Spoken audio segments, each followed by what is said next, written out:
Firza, Aidil Adam, Alian Kita, Anissa Febrian Krisna, Dina,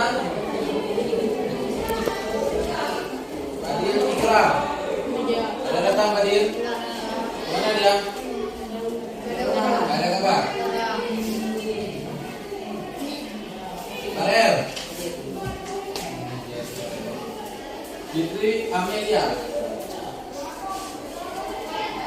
Ira Heriati, Raisa Fitria Zani, Salsabila Rasida. Oke, ada surat. Jadi dapat mana kabarnya? Lagi apa? Ada surat. Dari siapa? Dari siapa? Dari Suci. Dari mana kamu yang udah sakit? Memang boleh bilang sama kamu. Kan dikasih tahu setiap itu masuk. Apa buat Pak Fajar? Ini cuma dibilang sama si Salsa juga. Nggak diterima. Tanpa yang jelas harus ada suratnya. Teguh Badil. Tiara Faiza. Untuk hari ini kita akan belajar tentang kondisi masyarakat Indonesia pada masa penjajahan. Nah, tujuan pembelajaran kita pada hari ini yaitu diharapkan kalian mampu menjelaskan kondisi masyarakat pada masa penjajahan, yang pertama pengaruh monopoli dalam perdagangan, kemudian pengaruh kebijakan kerja paksa, pengaruh sistem sewa tanah, dan pengaruh sistem tanam paksa.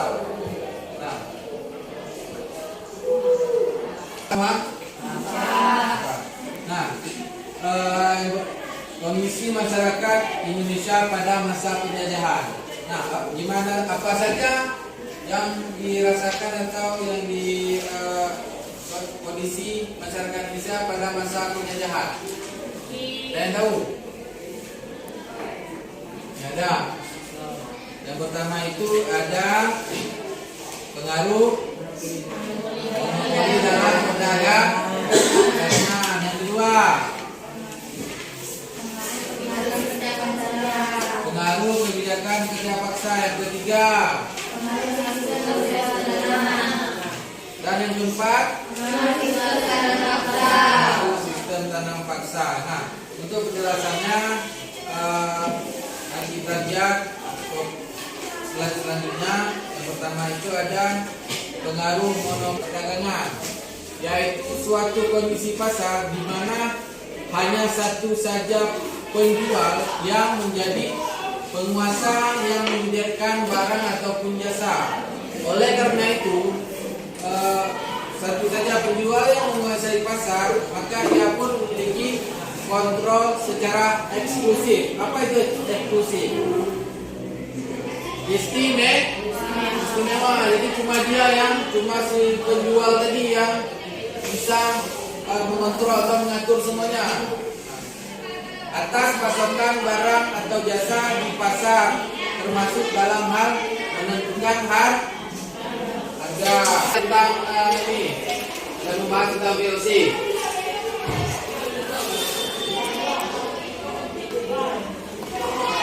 Perenigdi apa? Apa yang kemarin? Minggu lalu? Perenigdi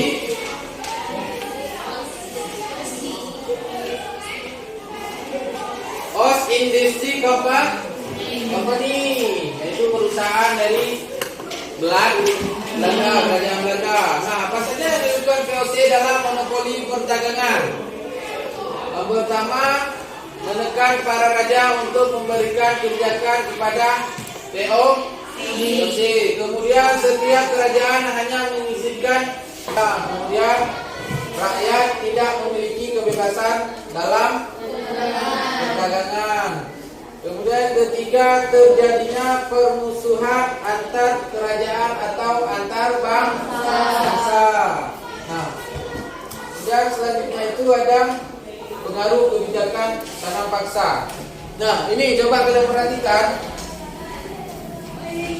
Ini gambar tanam paksa yang dilakukan oleh pemerintahan Belanda atau kolonial Belanda pada masa penjajahan. Nah, siapa yang bisa mengemukakan atau menjelaskan pendapat kalian ketika kalian melihat gambar ini? Yang mau menjelaskan atau mengemukakan pendapat, coba tunjuk tangan. Oh, mungkin nih Pak, dulunya ini pembuatannya oke, ya. Kemudian untuk kerja, nampak dia paksanaannya kan? Nah, ada yang pegang senjata ini. Nah, perhatikan, jadi sungguh menderita dulu zaman kolonial Belanda atau zaman penjajahan. Nah, apa saja pengaruh kebijakan tanam paksa? Kemudian kita lihat dulu yang pertama itu ada pengertian kerja paksa.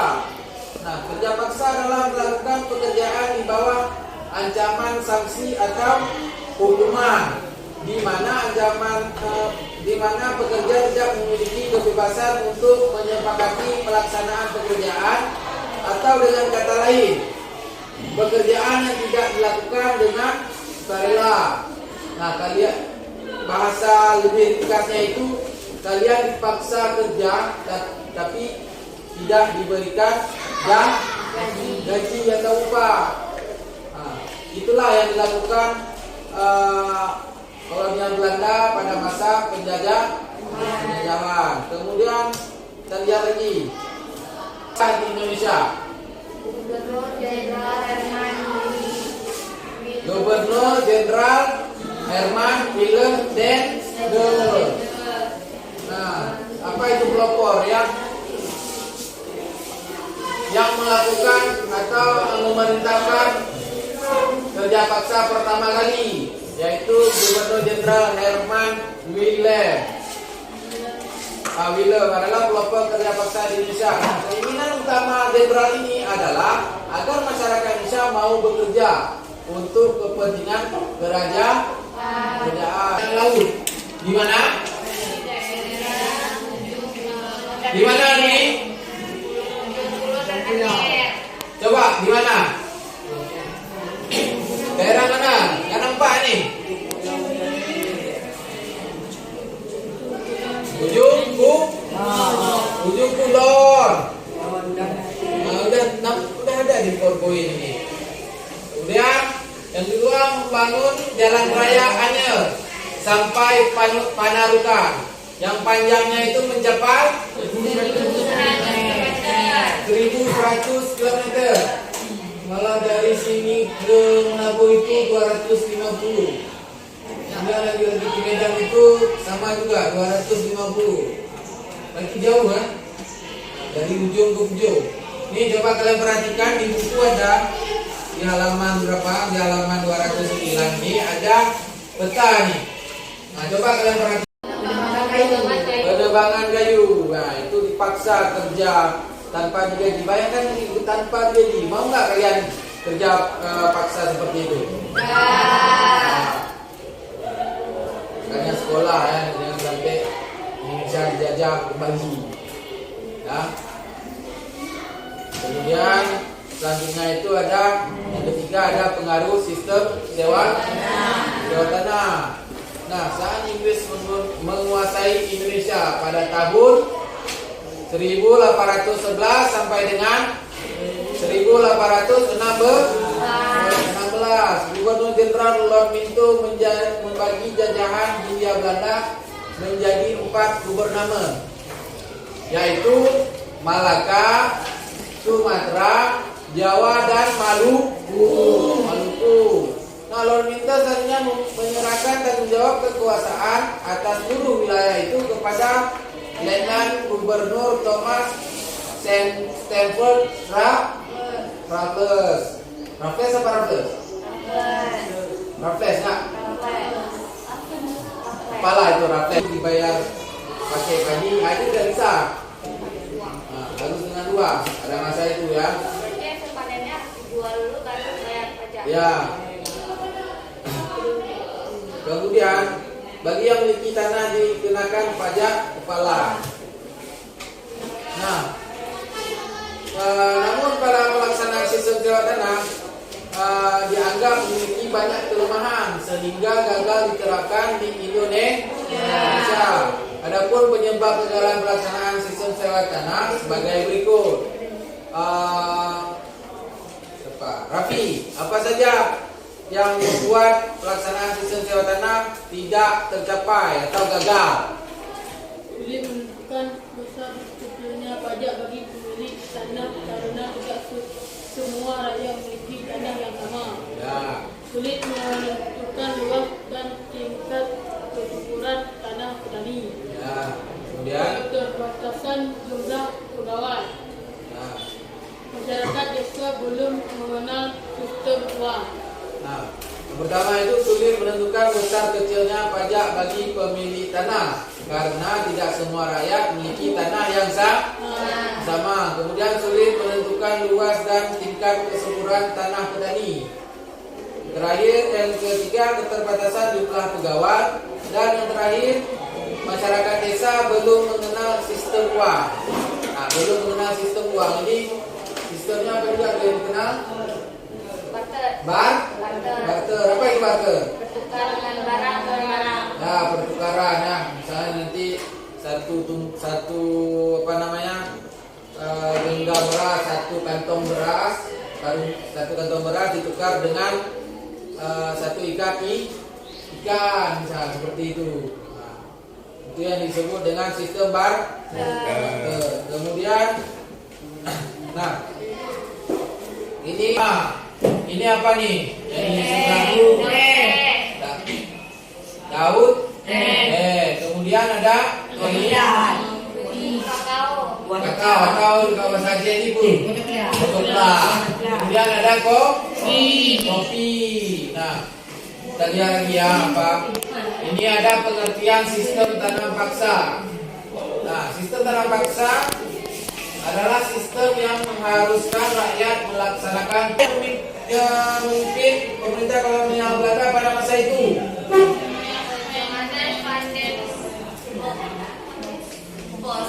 Nah, itu belakang siapa? Siapa namanya? Aidil. Nah, siapa Aidil yang memerintah pemerintahan kolonial Belanda pada masa sistem tanam paksa tersebut? Nah, yang ujung siapa? Yang ujung.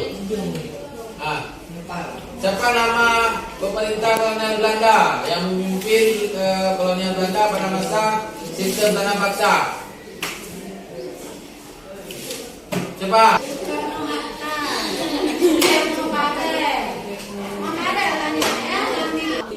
Nah, Yohanes apa? Yohanes Pan apa? Baca sampai habis. Yohanes Van den Voort pada tahun 1837. Nah, sistem tanam paksa pada masa penjajahan Belanda disebut kultur stelsel. Ialah yang berarti sistem tanaman atau kultur sistem atau cultivation system, banyak kali istilahnya ya. Kemudian kultural stelsel ini disebut dengan tanam paksa.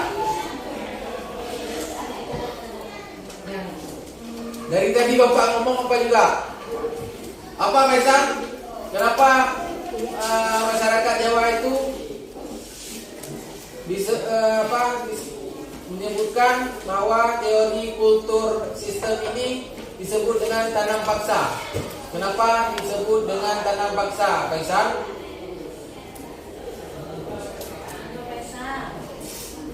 Cukup. Itu pertanyaan cukup mudah. Kenapa disebut dengan tanam paksa? Natarina?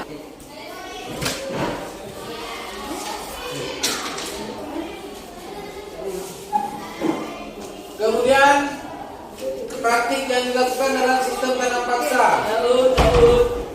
umpama, namun kenyataannya itu dari 1/5 yang digunakan itu lebih dari setengah. Nah, 1/5 siapa besar? 1/5 setengah, berdua. Besar 1/5 ya? Saya nggak besar. Kalau dibagi 2, lebih besar ya? Berarti besar 1/2. Nah, berarti lebih besar daripada ketentuan yang telah ditetapkan. Mariam, apa Mariam? Bayar pajak lagi. Gimana itu? Coba. Yang sebulannya itu 336.000. Nah, hanya tersisa 120.000 orang. Berapa ratus ribu itu hilang? Berapa ratus ribu itu meninggal? Itu di satu daerah aja yang tercatat ya, yang paling besar. Belum lagi di daerah-daerah yang lain. Itu Demak.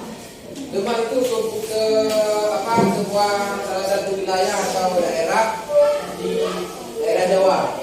Nah, ini dari 336.000 dan tersisa hanya 120 orang, lebih dari hampir 200.000 orang lebih meninggal ya. Karena dampak dari sistem tanam paksa tersebut. Nah, kemudian sistem tanam paksa mendapat kecaman, dapat mendapatkan simpati dari berbagai pihak, bahkan dari orang-orang Belanda itu sendiri. Nah, mereka menuntut agar sistem tanam paksa dihapuskan, Agraristik Act, yaitu yang mengatur tentang agraria. Apa itu agraria? Pertanian. Kalau maritim, kelautan. Nah, kemudian pada tahun sampaikan, ya, apakah ada pertanyaan? Apakah ada yang lebih jelas? Oke, Dwi. Nah, apa saja atau bagaimana kondisi masyarakat Indonesia pada masa penjajahan? Coba Wi jelaskan sedikit. Dan kamu tangkap sedikit saja apa? Tersiksa, terus tersiksa, menderita, jadi apa lagi? Nah, ini coba apa yang kamu ketahui atau yang kamu dapatkan dari materi pembelajaran hari ini?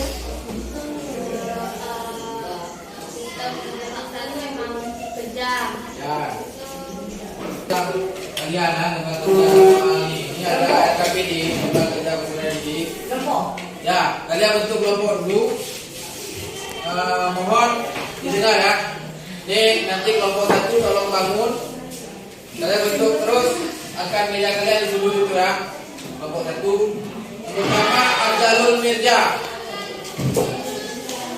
Kemudian Aidil Adam, Alia Nobisa, Anissa BK. Ini kelompok 2 pada Ikram orangnya.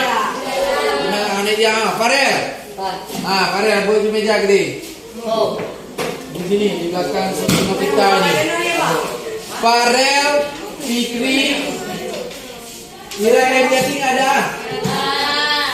Jaisa Rahi. Kelompok berapa? 3.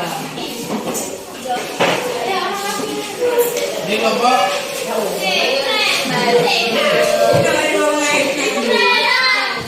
Ini kelompok.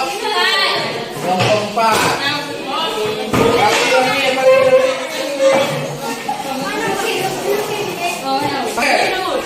Nah, coba perhatikan semua, ya.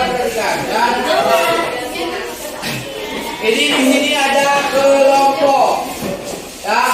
Di sebelah kanan ini ada kelompok. Kalian buat kelompok berapa kalian? Ya, kelompok 1, mana kelompok 1? Kelompok 2, kelompok 3, kelompok 4. Ada 4 kelompok kita. Kemudian buatkan nama atau tuliskan nama anggota kelompok, ya. Kemudian, nah kalian di sini ada tabel. Yang pertama itu ada. Oke, kalau sudah jelas kerjakan yang bekerja 5 mulut, ya.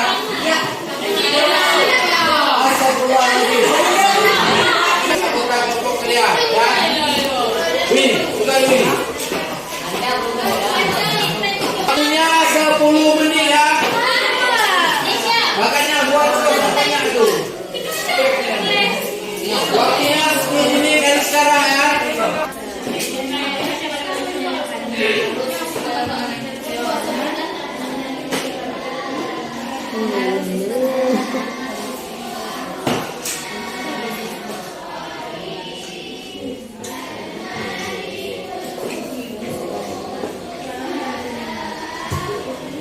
Siap kumpulkan di meja apa? Kelompok 1, kelompok 2,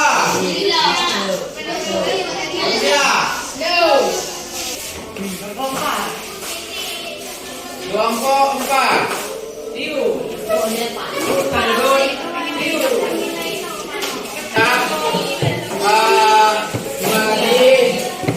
Untuk pembelajaran pada hari ini cukup sekian. Bapak bisa sama kalian di rumah itu belajar ya. Karena hari Kamis. Kapan dia Kamis? Hari Kamis ini hari dia ya.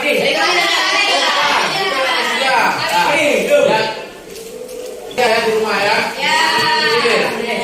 Cukup sekian pembelajaran kita pada hari ini. Siapkan buku kelas.